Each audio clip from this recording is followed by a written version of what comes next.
tragedy and chaos, acts of heroism and unity often emerge. That's what happened moments after a military aircraft crashed yesterday in Waimanalo, killing one Marine.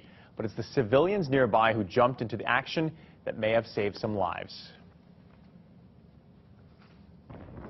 Black smoke billowing into the air as MB-22 Ospreys hover above what was a tranquil Sunday afternoon in Waimanalo. I saw land, and then it started to take off again. Got about 200 yards up in the air, and then started coming down. Started tilting to the left, and then eventually fell to the ground. Some could only watch in horror as smoke and flames engulfed the downed Osprey, but others like Arnold Fahayan and Dr. David Kaminskis, who was relaxing at the beach with family, quickly sprang into action. Saw the debris flying and smoke, and I sprinted across the field. It was probably about a 500-yard track to where the Osprey went down. I came to the scene expecting to see multiple casualties. You could hear the sound of the munitions going off. And then, literally, as I come to the first patient, first individual who's on the ground, the first airman who was critically injured, you know, all of that really disappears because you're then focusing on the one individual.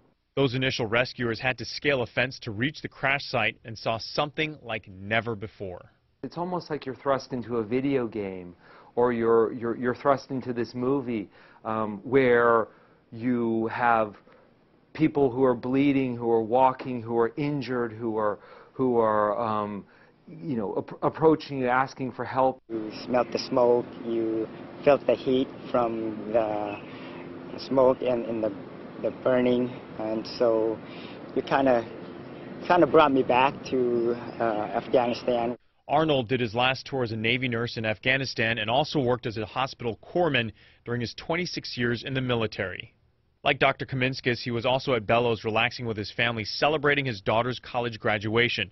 But immediately after the crash, his training kicked in. We were trained to react to those certain situations, and having been deployed to the Middle East, my last deployment was Afghanistan.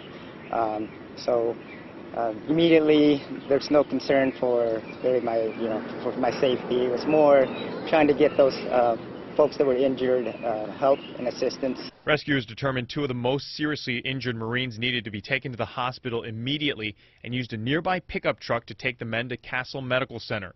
Arnold took care of a Marine with extensive head injuries who was barely breathing. On that ride there, he was in and out. I had to make sure he was still breathing and gave him some painful stimulus to make sure he did not pass and make sure that he keep him alive. After that, other emergency personnel arrived at the site. This was just one of 7 ambulances dispatched to take away the most severely injured. 3 EMS personnel were also stationed in a handy van, which was used to treat the other 11 Marines who were in stable condition on their way to the hospital. And today, the governor recognized the efforts of the rescuers and civilians who stepped in to help those injured Marines. All but 4 of those on board the Osprey have been treated and released from the hospital. 3 are now in stable condition tonight, with 1 Marine still in critical condition. Yanji?